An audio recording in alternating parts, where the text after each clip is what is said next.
En la primera parte examinamos la vía de la verdad, el núcleo ontológico del poema de Parménides, donde la diosa establece los atributos del ente: ingénito, imperecedero, inmóvil, indivisible, uno, y demuestra que el cambio, el movimiento y la pluralidad son lógicamente imposibles.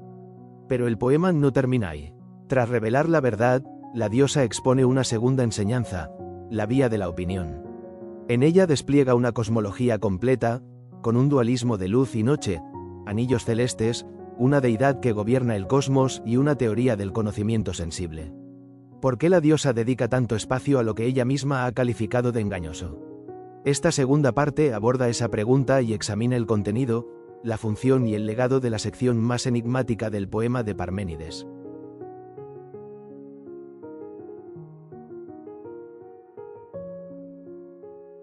El problema que plantea la vía de la opinión es uno de los más debatidos de toda la filosofía presocrática.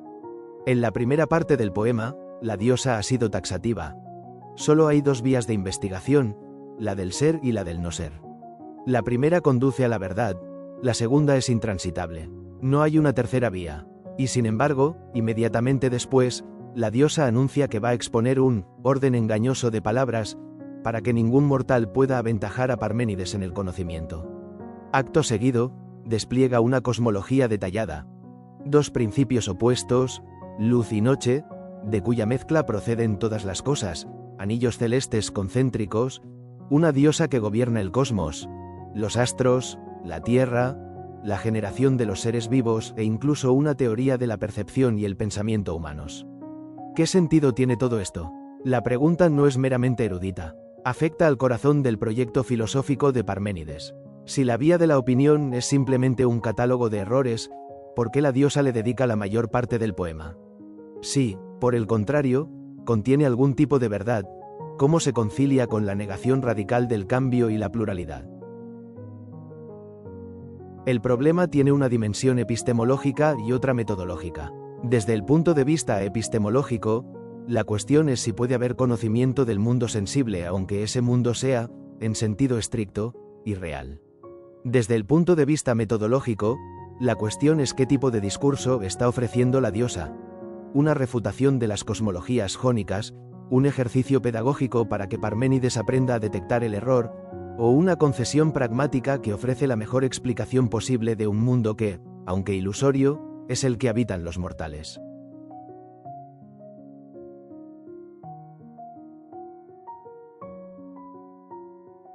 La vía de la opinión nos ha llegado en un estado aún más precario que la vía de la verdad, y las fuentes de transmisión son en gran medida las mismas. Simplicio, en el siglo VI después de Cristo, es el responsable de que conservemos el fragmento octavo casi completo, incluyendo los versos de transición donde la diosa anuncia el orden engañoso de palabras. Sin él, no tendríamos acceso directo al momento exacto en que el poema gira de la verdad a la opinión. Otros autores como Plutarco, Aecio y Teofrasto conservan fragmentos adicionales y noticias doxográficas, pero siempre en forma de citas breves, dispersas y a menudo insertadas en contextos polémicos o expositivos ajenos al poema original. Los problemas hermenéuticos son considerables. En primer lugar, el estado de conservación es extremadamente fragmentario. Frente a los 19 fragmentos totales del poema, los que corresponden específicamente a la vía de la opinión son apenas una docena, muchos de ellos reducidos a una o dos líneas. En segundo lugar, el orden de los fragmentos es conjetural. Los editores modernos han propuesto distintas secuencias basándose en criterios temáticos y en paralelos con otras cosmologías antiguas, pero no hay consenso definitivo. En tercer lugar, la brevedad de las citas hace que a menudo carezcamos del contexto inmediato. Una línea aislada sobre la luna o sobre la generación de los sexos puede ser interpretada de maneras muy distintas según el lugar que ocupara en el poema. Por último, existe el riesgo de distorsión doxográfica. Los autores que citan a Parménides, especialmente Aristóteles y Teofrasto, lo hacen desde sus propios esquemas conceptuales, atribuyéndole quizá tesis o intenciones que no eran las suyas.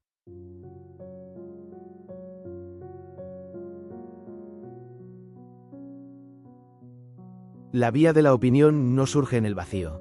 Parménides conocía bien las cosmologías de sus predecesores y su poema dialoga críticamente con ellas.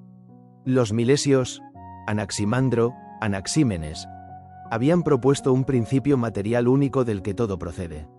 Parménides, en la vía de la opinión, no ofrece un monismo, sino un dualismo. Dos principios opuestos, luz y noche, fuego y tierra, de cuya mezcla proceden todas las cosas. Es una respuesta a la tradición jónica, pero también una corrección. Si hay que explicar el mundo de la apariencia, al menos hágase con dos principios en lugar de uno, porque el cambio y la pluralidad exigen al menos una dualidad que los articule. El pitagorismo, activo en la Magna Grecia contemporánea, es otro interlocutor. Los pitagóricos habían propuesto una tabla de opuestos, límite e ilimitado, par e impar, luz y oscuridad, como principios explicativos de la realidad. Parménides toma la oposición luz-oscuridad y la convierte en el eje de su cosmología, pero la despoja de su carga matemática y la reinterpreta en términos físicos. No son principios abstractos, sino realidades sensibles, el fuego celeste y la noche terrestre. Pero la gran novedad histórica es otra. La vía de la opinión es la primera cosmología que se presenta explícitamente como un discurso que no describe la realidad última. La diosa no dice, así es el mundo. Dice, te voy a contar cómo los mortales se han representado el mundo, y voy a hacerlo mejor que ellos, pero recuerda que esto no es la verdad. Esta autoconciencia metodológica no tiene precedentes en el pensamiento griego. Por primera vez, alguien distingue entre lo que las cosas son en realidad y lo que los sentidos nos muestran, y aún así se toma el trabajo de ofrecer la mejor explicación posible de ese mundo sensible. Esa distinción, y esa tensión, marcará el rumbo de la filosofía occidental.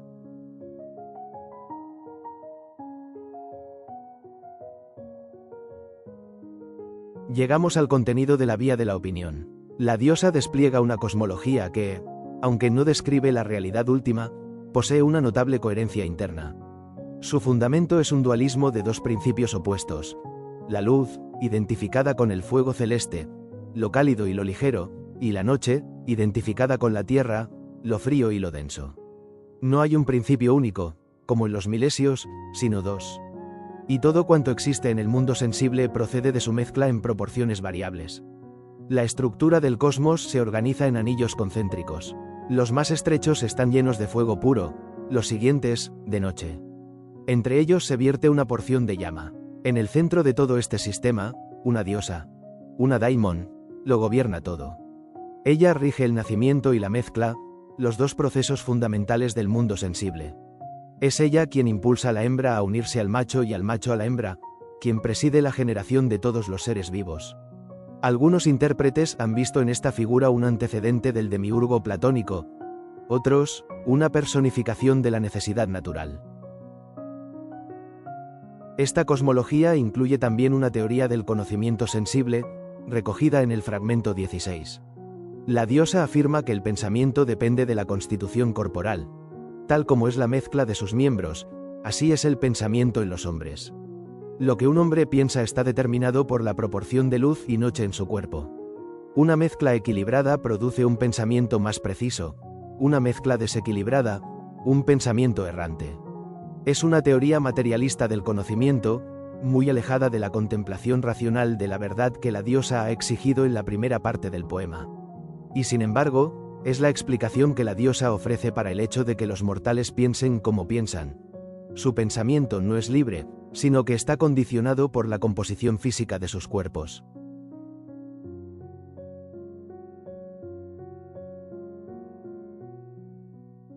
La vía de la opinión plantea un problema metodológico singular. En la vía de la verdad, la diosa argumentaba, partía de premisas, deducía consecuencias y refutaba al adversario por reducción al absurdo. Aquí, en cambio, no hay cadena deductiva. La diosa simplemente expone, describe los principios, la estructura del cosmos, la generación de los seres vivos. No demuestra nada. El único argumento explícito que encontramos es una declaración de intenciones al final del fragmento octavo. La diosa va a exponer este discurso, para que ningún mortal pueda aventajarte en conocimiento. ¿Qué clase de argumentación subyace, entonces, a esta sección? 3 consideraciones nos ayudan a entenderlo. La primera es el famoso orden engañoso de palabras del fragmento octavo, Verso 52. La diosa no afirma que lo que va a decir sea verdadero. Lo califica explícitamente de engañoso. Pero engañoso no significa arbitrario. Significa que es un discurso construido, organizado, persuasivo, como lo son todas las cosmologías de los mortales. La diferencia es que la diosa lo construye sabiendo que lo es, mientras que los mortales confunden sus construcciones con la realidad. No se trata de convencer a Parménides de esta cosmología, sino de mostrarle cómo funcionan por dentro las explicaciones del mundo sensible. La segunda consideración es que la diosa ofrece la mejor explicación posible dentro del error. Si el mundo sensible es una ilusión, ¿por qué todos los mortales lo perciben de manera similar? ¿Por qué hay regularidades, ciclos, leyes? La diosa responde, porque hay una estructura en la apariencia, y esa estructura puede ser descrita con coherencia. Su cosmología dualista, con anillos concéntricos y una deidad que rige la mezcla, es más sistemática y económica que las de los milesios o los pitagóricos. No es verdadera, pero es la mejor disponible. La tercera consideración es pedagógica. Aprender a construir un discurso verosímil enseña a distinguirlo de uno verdadero. La vía de la opinión funciona como un entrenamiento. Quien ha seguido el razonamiento de la vía de la verdad y después escucha la cosmología de la opinión está en condiciones de detectar sus debilidades. Sabe que el cambio y la pluralidad son imposibles, y por tanto sabe que cualquier explicación que los tome como punto de partida es, en el fondo, un error bien organizado. La diosa no está enseñando cosmología, está enseñando a leer críticamente la cosmología.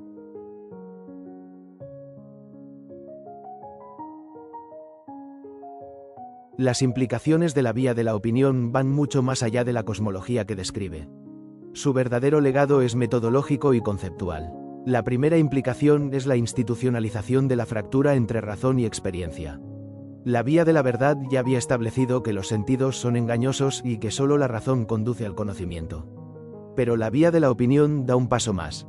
Muestra que el mundo sensible, aunque ilusorio, no es caótico. Tiene regularidades, ciclos, proporciones. Puede ser descrito con un discurso coherente.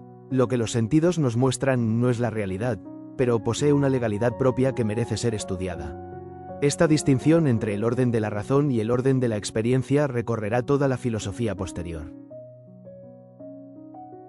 La segunda implicación es que la vía de la opinión constituye el primer modelo de explicación científica en sentido estricto. La diosa no pretende describir la realidad última. Lo que ofrece es un modelo. Si tomamos las apariencias en serio, este es el mejor relato que podemos construir sobre ellas. Por primera vez en la historia del pensamiento, alguien distingue explícitamente entre un discurso verdadero, el de la ontología, y un discurso probable o verosímil, el de la cosmología. Esa distinción es el acta de nacimiento de la ciencia como empresa autónoma, distinta de la metafísica. La tercera implicación es la herencia en Platón. El Timeo, el diálogo cosmológico de Platón, recoge exactamente este modelo. Timeo advierte al comienzo de su discurso que no va a ofrecer un relato verdadero, sino un relato probable, porque el mundo sensible es una copia cambiante de las ideas eternas y no puede ser objeto de un conocimiento riguroso. Como la diosa de Parménides, Platón ofrece la mejor explicación posible del mundo del devenir sin afirmar su verdad última. La deuda es explícita y profunda. La cuarta implicación es la tensión no resuelta entre el monismo ontológico de la vía de la verdad y el dualismo cosmológico de la vía de la opinión. El ente es uno, inmóvil, indivisible, pero el mundo que habitamos parece estar compuesto de dos principios opuestos en constante mezcla. ¿Cómo se articulan estas dos descripciones? ¿Es la cosmología una mera concesión pedagógica o hay en ella un residuo de verdad? El poema de Parménides no resuelve esta tensión. La deja planteada como un problema abierto, y ese problema atravesará toda la historia de la metafísica. Cómo conciliar lo que la razón demuestra con lo que la experiencia atestigua.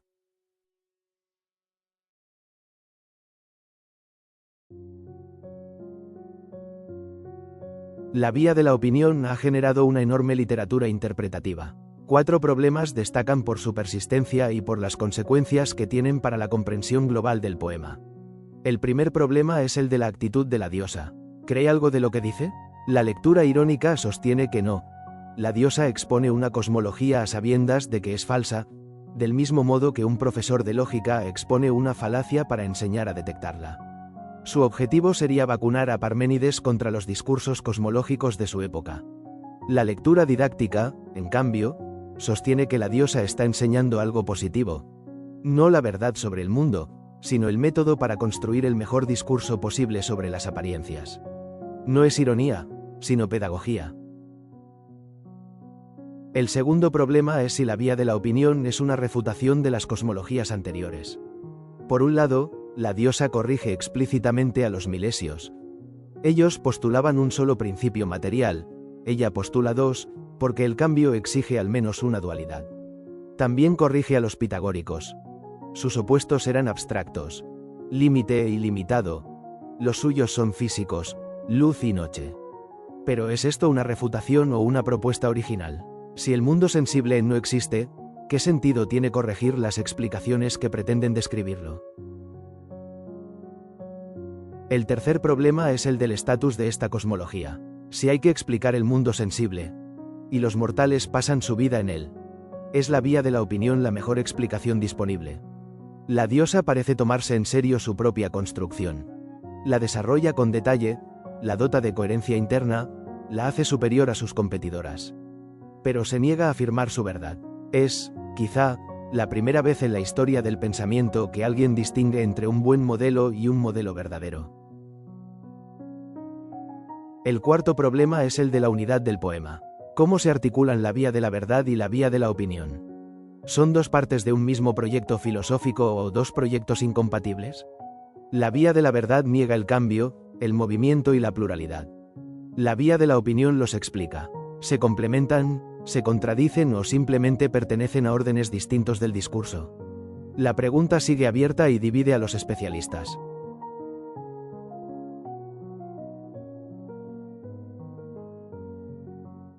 El debate contemporáneo sobre la vía de la opinión está dominado por tres interpretaciones que difieren en la función y el valor filosófico que atribuyen a esta parte del poema. Karl Reinhardt, en un influyente estudio de 1916, defendió la lectura unitaria. Para Reinhardt, la vía de la opinión no es un apéndice ni una concesión irónica, sino la culminación del poema. Describe el mundo fenoménico desde la perspectiva de quien ya ha alcanzado la verdad. La diosa no está refutando a los mortales. Les está mostrando el camino desde el error hasta el conocimiento. La cosmología dualista no es una alternativa a la ontología, sino su aplicación al ámbito de la apariencia. El poema tendría así una unidad profunda. Verdad y opinión no se contradicen, sino que se complementan como dos niveles de discurso sobre lo real. Leonardo Tarán, en su edición comentada de 1965, defendió la lectura irónica en su forma más radical. Para Tarán, la diosa no cree absolutamente nada de lo que dice en la vía de la opinión. Todo es una parodia de las cosmologías anteriores, diseñada para mostrar su vacuidad. La diosa construye un discurso impecable en su coherencia interna precisamente para demostrar que la coherencia interna no basta.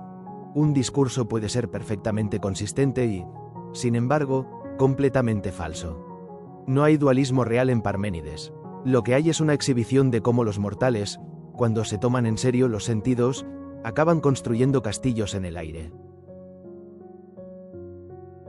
David Farley, en 1973, propuso una lectura cosmológica que se aparta tanto del unitarismo de Reinhardt como del ironismo de Tarán. Para Farley, la vía de la opinión es un intento genuino de ofrecer la mejor cosmología posible. Parménides no se burla de la ciencia jónica, la reformula sobre bases más sólidas. Su dualismo luz-noche es más económico y explicativo que el monismo milesio o el dualismo pitagórico. La diosa ofrece un modelo verosímil, no verdadero, pero superior a sus competidores. Si hay que explicar el mundo sensible, y los mortales no tienen otro, esta es la mejor explicación disponible. La vía de la opinión sería así el primer ejemplo de lo que hoy llamaríamos un modelo científico.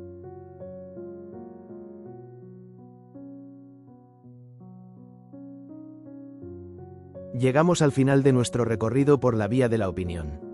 3 ideas para recordar. Primera, la vía de la opinión es la primera cosmología consciente de sí misma en la historia del pensamiento. La diosa no pretende describir la realidad última. Sabe que lo que dice es engañoso, y lo advierte, pero aún así lo dice, y lo dice mejor que nadie. Esa autoconciencia metodológica, distinguir entre un discurso verdadero y uno probable, es su mayor innovación. Segunda, el dualismo luz-noche. Para explicar el mundo sensible, Parménides postula dos principios opuestos: la luz, cálida y ligera, y la noche, fría y densa. De su mezcla proceden todas las cosas, desde los astros hasta los seres vivos. Una diosa central rige el nacimiento y la mezcla. Es una cosmología coherente, económica y superior a las de sus predecesores. Tercera, la herencia duradera. La distinción parmenidea entre la vía de la verdad y la vía de la opinión anticipa la distinción platónica entre ciencia y opinión. El modelo de un discurso verosímil sobre el mundo sensible, un discurso que no es verdadero, pero es el mejor disponible, reaparece en el Timeo y, a través de Platón, en toda la tradición científica posterior. La diosa no enseña cosmología, enseña a leer críticamente la cosmología.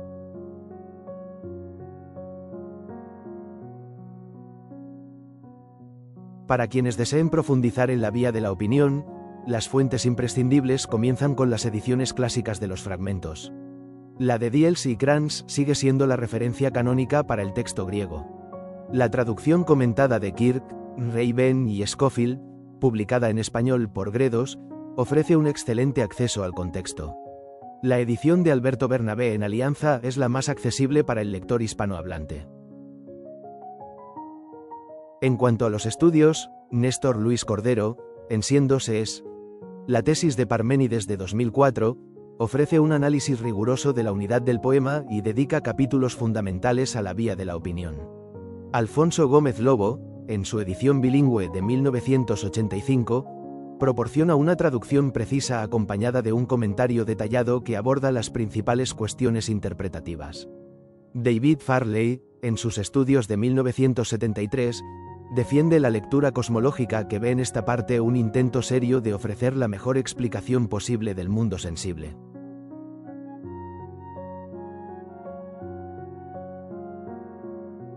En la próxima lección abordaremos a Zenón de Elea, el discípulo de Parménides que llevó la defensa de la doctrina eleática hasta sus últimas consecuencias. Nos centraremos en sus célebres paradojas del movimiento: Aquiles y la tortuga, la flecha, el estadio. Argumentos diseñados para mostrar que aceptar la pluralidad y el movimiento conduce a contradicciones aún más inaceptables que las tesis de Parménides. Les esperamos allí. Gracias por su atención y hasta pronto.